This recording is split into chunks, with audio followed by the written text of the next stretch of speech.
You want to do it? You do it. What's up, everybody? Good morning. Welcome to a day edition morning Scone was sent to my book, The Bamboo Topic Clinic, Hudco Roofing, HudcoRoofing.com. Good job. That might have been your best job ever, bud. Wow, I'm very proud of you. So what's up, everybody? You heard him say it. Also, Restored Motions, restoredmotions.com, ProCharge EV, ProChargeEV.com. We are in the car, en route to Baton Rouge Clinic. Got a little blood work this morning for old Drew Benjamin back there. And then after Baton Rouge Clinic, we're off to New St. Lillian. And then Daddy's got to go do some TV today. Clay Young Show. Filming the Clay Young Show. And then off to my day. All right. So, thanks to everybody for watching.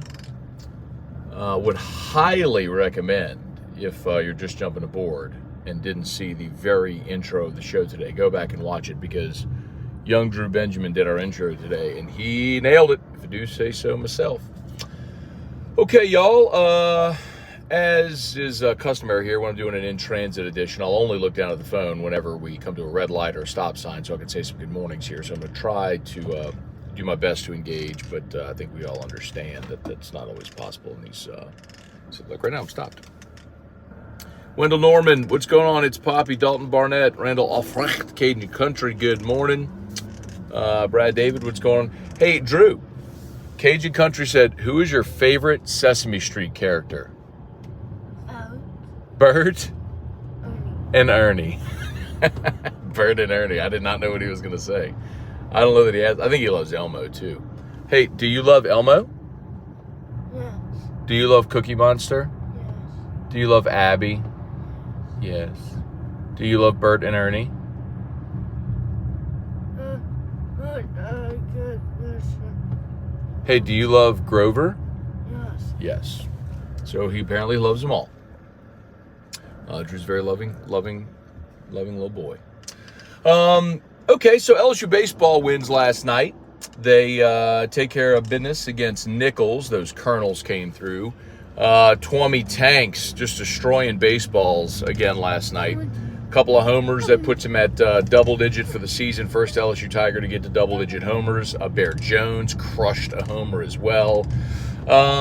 Christian Little got the start. Looked okay. And then we saw Thatcher Hurd again. And boy, it did not look good. He just can't throw strikes. I don't know what else to tell you. Like, it's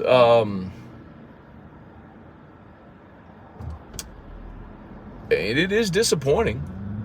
I mean, for a guy with all the talent in the world, I know we've gone over this before, but Baseball America's got him ranked as the number 2 prospect for the 2024 draft, before this season. So, that's not because some scouts saw him pitch 20 innings at UCLA last year. I mean, these guys, these prospects have been watched since they were 15, 16 years old, 17 years old. And so scouts know what kind of stuff he's got. So it's super bizarre that he has just lost his feel. And I can't help but think it stems from the injury, the back injury, and he just has lost his feel and his touch. He just does not command pitches. He gets behind in counts, and he's got to fill up too much of the plate when he does throw fastballs, and he's getting crushed. So that's disappointing, man. If you were Jay Johnson and you were hoping to see, we're stopped here, Baton Rouge, bro.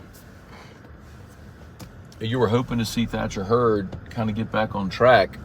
You did not see that last night. So, meanwhile, in Columbia, South Carolina beat North Carolina last night. So that was a ranked-on-ranked matchup with the Gamecocks and the Tar Heels. And South Carolina emerged victorious. A big challenge for LSU going up to Columbia this weekend and South Carolina team playing good baseball. They did lose their first game of conference play this past weekend in Mississippi State, but 8-1 through 3 weekends. Where LSU is 6-3, so good opportunity to go on the road. And I'll tell you this, man. Before the season, this series looked like it probably wasn't going to be too challenging. But then again, home series against Kentucky probably looked like it was a breeze. That looks like that's tough. But then road trips to Mississippi State and Ole Miss, you circled like, ooh, okay, buckle up. And meanwhile, they're really struggling. So it's funny how sometimes the season goes along and things alter. Kind of like last year, they opened up against Texas A&M. We all thought, well, better get this one. And then A&M ended up being really good going to Omaha. So baseball's a funny game, man. But LSU wins last night. They'll go up to South Carolina, play a 3-game set with the Gamecocks Thursday, Friday, Saturday. We'll keep our eye on the weather in Carolina this weekend as well. It's supposed to be some rain, so maybe dodging a few raindrops. Of course, it is Easter weekend also, so looking forward to having some family time. A couple other things, y'all. The LSU Womens Celebration is today, so they'll have the parade at 6:30 through campus, and then the route is on online, Twitter, and all sorts of stuff. Parade at 6:30, championship celebration at 7. I will not be there because T-Bob and I will be at Oliver Twist for Scone and Tea. So if you're not going to the championship celebration tonight and you're looking for something to do, come hang out with us at Oliver Twist at 7 o'clock. 7 to 8 is the show. And then we usually hang out after. There's a guy last week who, man, we did the show and hung out for about 30 minutes or so and walking out. And then Wiggins comes and chases down. He's like, hey, man, this guy came to see you. I was like, oh, man, you should have come up and actually said, hey, during the show or after the show, whatever. Because we were leaving like as he came and said hello. So y'all always come up and say, hey, man, while we hang out. So if y'all come hang out. All right, what else we got? Leon Williams, biggest threat to LSU in the SEC. How many SEC teams do you see in Omaha? So the how many SEC teams in Omaha thing is impossible to answer, right? Because I don't think many people, would have had Auburn last year, but Sonny DeShera helped kind of slug them there. Before the season, nobody had Texas A&M there either. They ended up there. And then Tennessee wasn't. So, generally, it's a safe bet to assume you're going to see at least a couple of SEC teams in the field of 8. Could always be more. But, as far as biggest threat to LSU, on record alone, you'd look at South Carolina, Kentucky right now and be really impressed. Vanderbilt, obviously, I think is the answer. Florida, for me, is really interesting because we could have looked at Florida. We did look at Florida before the season and go, man, that pitching staff, they are going to be filthy and they're going to be a problem for anybody. And same with Vandy, but Vandy's offense has come along. Florida's offense has been good in spots. The problem with Florida is the past couple of weeks, their frontline pitching's been a little shaky despite the talent. So I think the right answer to your question, biggest threat to LSU, and look, LSU's going to have an opportunity to play both both South Carolina and Kentucky. And you've already played Tennessee. You're not going to play Florida and Vanderbilt. So,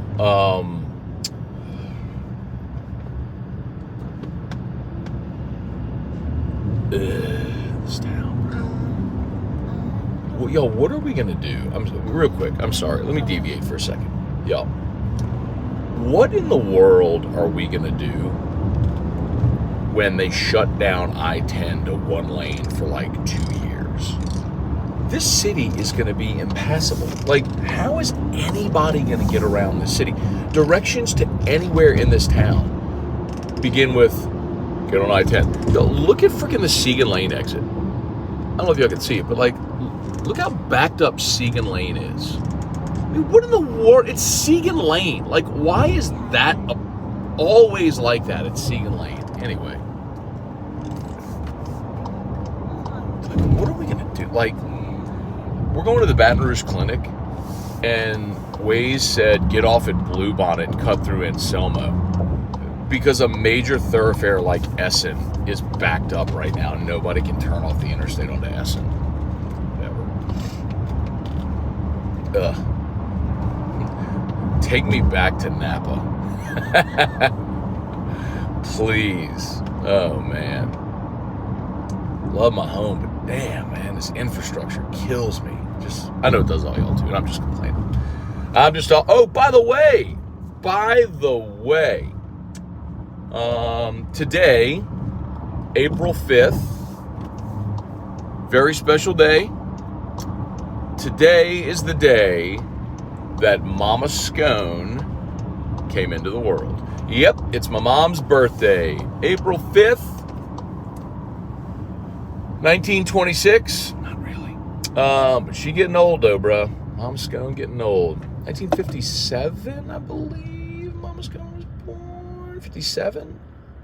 So Mama Scone today would be 66, if I have that right. So, hey, you want to sing happy birthday to Mama? 1, 2, 3.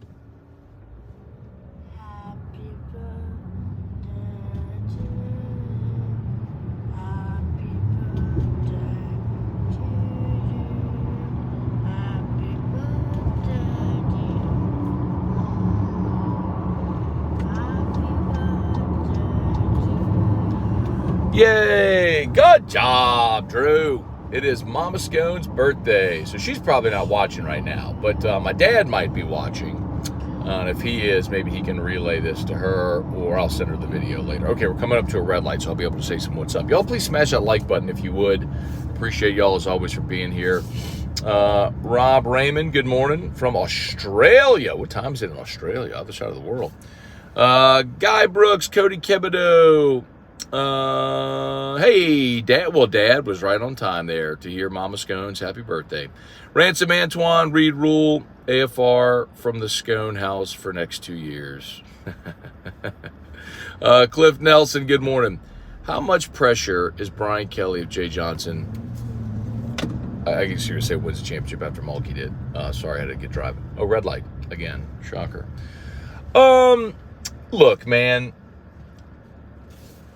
I get the question, and I really do understand it. I just think football is always going to exist, like, in its own silo as far as pressure. Like, here's the comp I'll give you. When Skip was winning championships in the 90s, it was a great distraction from how bad football was. Right? LSU from 89 to 94 had 6 straight losing seasons in football. And that sort of coincided with Skip's emergence in college baseball as the preeminent power. And then, of course, Curly came, and there was some sort of, moderate football success, and then it went badly. Or not Curly, DiNardo came, and it started okay, and then, went badly at the end. And that sort of coincided with Nick, coming in. Nick's first year was Skip's last championship year, in 2000. I guess my point is, I think the other sports having success are a great distraction from football's failures. But success in other sports doesn't put more pressure on football, because there's always going to be pressure on football to be great, especially now in this era where you've won championships and the expectation is to keep winning championships. So, no, I don't think Kim winning or if Jay Johnson wins, because that it puts more pressure on Brian Kelly, because there's already pressure. The guy's getting $100 million, and in year 1 he went to the SEC championship game, and that's just always going to be the expectation here is to be competing for championships. So, I understand the question. So it's a good question. I just, like, if women's basketball, like, here, how about this? When Nikki Fargas was stinking up the joint, it wasn't like there was less pressure on football because, well, look, women's basketball stunk, so even if you're just okay in football, people are going to be, you know what I mean? Like, success in the other sports is just an ancillary benefit. It's a nice distraction when football stinks. It's always nice to have something to cheer for in the fall, or in the spring. But if they stink, if the other programs stink, I think as a fan base generally we just disengage. Like, I would even say that for men's basketball. Like, when men's basketball stinks, there's not this, like, uproar. It's just people go, all right, well, spring football, Pels, Netflix, what else is going on? You know, I mean, you have your core group of basketball fans that get upset, like our guy Craig Duga. But, I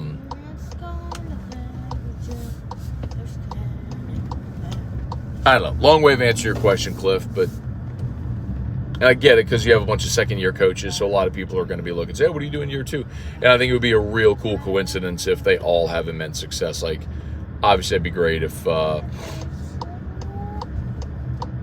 and sell them. On the back way. I'm not going this way. In Suma. Anyway. What time is it? Oh, it's 8 o'clock. Oh, Lord. We got to get in here. We got to do blood work. I got TV at 9. Mama may be taking Drew to school today after this. I don't know if I'm going to have time. Either that or Clay Young's got to bum me to the back of the show. Something like that. Smash that like button if you would. By the way, as always, shout out to Brock, the Baton Rouge Orthopedic Clinic, Hudco Roofing, HudcoRoofing.com. Quick reminder about Hudco financing. We had a great Hudco meeting yesterday. A lot of people having issues with their insurance. Hudco offers financing. The other thing, y'all, I'm going to keep telling y'all this. Fortified roofs, man. Like, read up on it. There's been a bunch of news stories done on it. The legislature is in session. There is a push to make fortified roofing mandatory in Louisiana. And I'll way oversimplify it.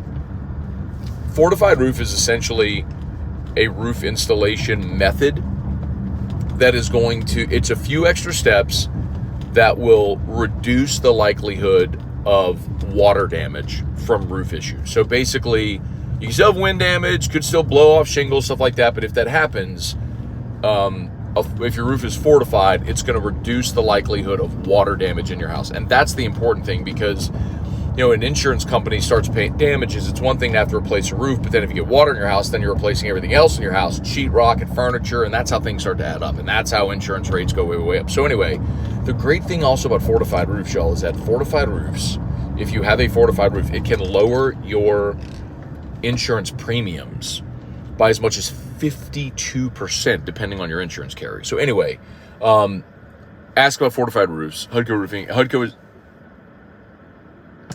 I went Blue Monday with nobody on this. Anyway, there was Hudco is Louisiana's first ever certified fortified roofing company.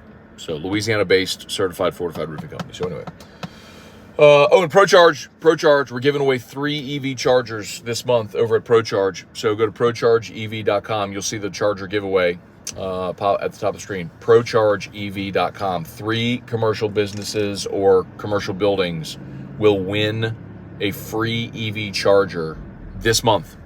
It's free to enter. Just go to ProChargeEV.com. ProChargeEV.com.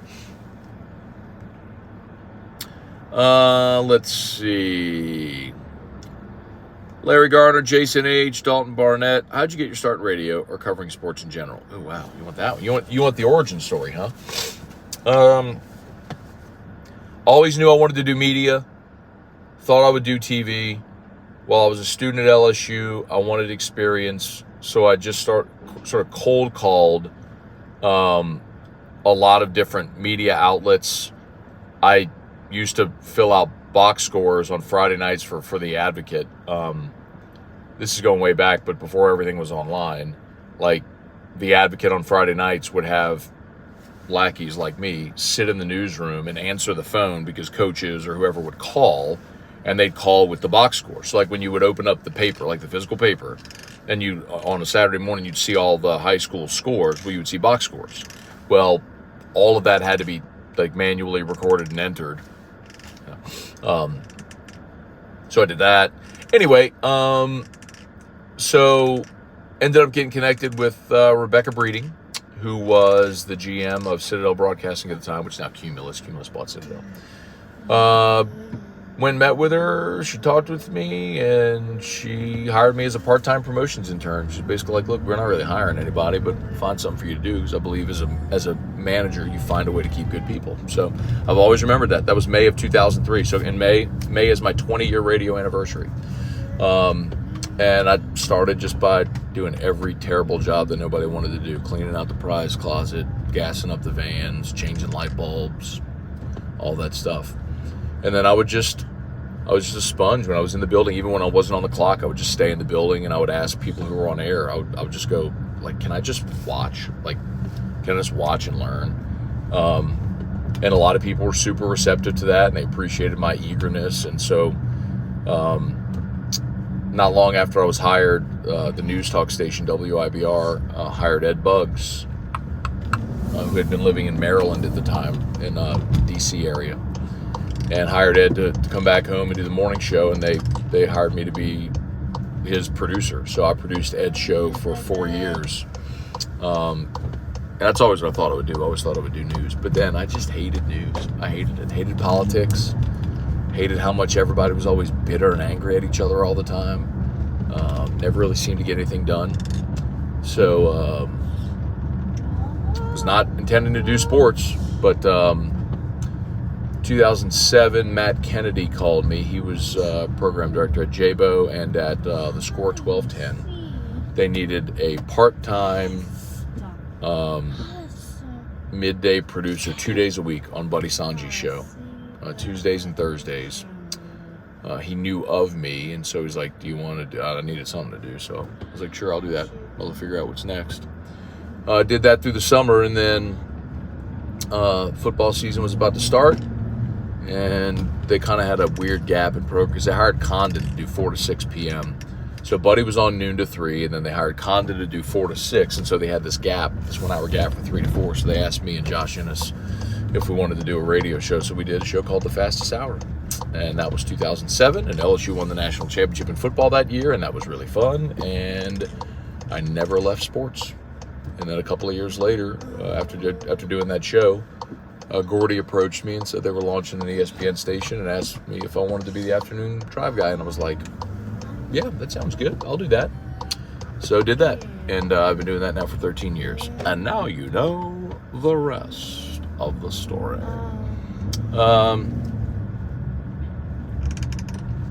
Okay. All right, we're here at the Baton Rouge Clinic. Gotta go, but I can't hang up on you all yet because I don't have another hand to do so. Come on. Trying to let you go there, friend. Friend. Come on. Friend. Yeah, go. Go. Like, what are you doing? I mean, welcome to the world, sir. Hey, you know when the guy coming the other direction has his little flashing light on? It's a turn signal. He's telling you he's turning. Go. Lord of mercy. In the immortal words of Shaggy, Lord of mercy. Oh, there's a spot back here. Oh. Except this a-hole is double parked. What do you want?